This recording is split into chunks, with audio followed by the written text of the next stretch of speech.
thanks for watching. Recently I visited an old and beautiful cemetery located in Savannah, Georgia. The cemetery has been one of the most famous in the United States for over 150 years. It has been the subject of books and movies and has many famous people interred there. Its stories are many and varied. I hope this video inspires you to pay a visit. If you do not get a chance to visit, I hope you find this video entertaining and interesting. Please like and subscribe to my channel and enter any comments you like in the section below. Enjoy. The cemetery is located east of Savannah, Georgia, along the Wilmington River. It's 160 acres in size and is publicly owned by the city of Savannah. Okay, let's talk about the history of the Bonaventure Cemetery. Originally, the cemetery was a plantation of some 600 acres. It changed hands a couple of times until the Evergreen Cemetery Company purchased it in June of 1868 to be a privately owned cemetery. The city of Savannah is the current owner as of July 1907. The cemetery is sandy in soil and rich in vegetation, including beautiful live oak trees with hanging Spanish moss. Interesting side note, Spanish moss is not a true moss, although it looks like it hanging from those trees. It's actually a member of the pineapple family, but please do not eat it. A notable visitor back in 1867, naturalist John Muir, co-founder of the Sierra Club, spent 6 nights sleeping in the cemetery. He slept right on top of the grave plots. He wrote about it in his book, A 1,000-Mile Walk. He marveled at its beauty and how much life existed in a town of the dead.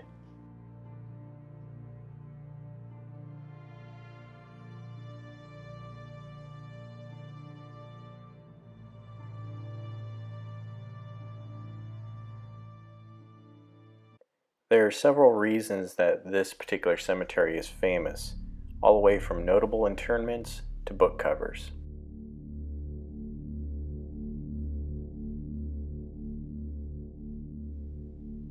There are some interesting residents that now reside there at the cemetery. Country music singer Johnny Mercer and his family are buried there. There's a couple other really famous ones. One is a famous statue called Bird Girl. It's a 30-inch bronze statue, and it was featured on the cover of the book Midnight in the Garden of Good and Evil. It became a movie after that. I believe it was directed by Clint Eastwood. The statue itself is no longer in the cemetery, so you won't see any video footage of it here, but it was moved because it was moved in 1997 due to many attempts to deface the artifact.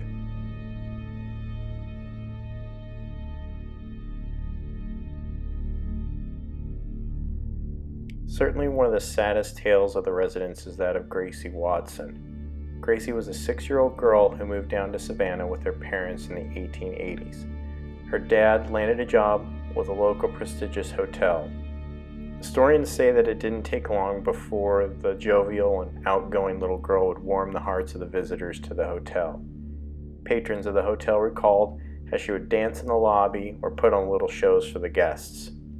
In 1889, she unfortunately passed away 2 days before Easter from pneumonia.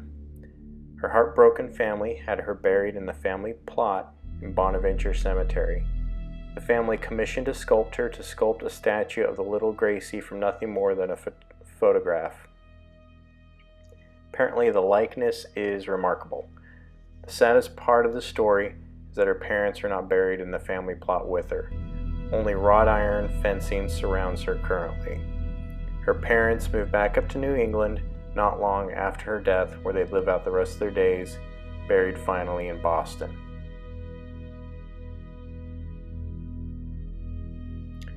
Savannah is considered to be the most haunted city in America. It is reported by some that little Gracie is seen from time to time in a white dress playing in Johnson Square, which is the current area where the hotel used to be. If you're a fan of history or the macabre, this would be a great place to visit. So I hope this video has inspired you to get out there and visit it, or at least just get out and do something different.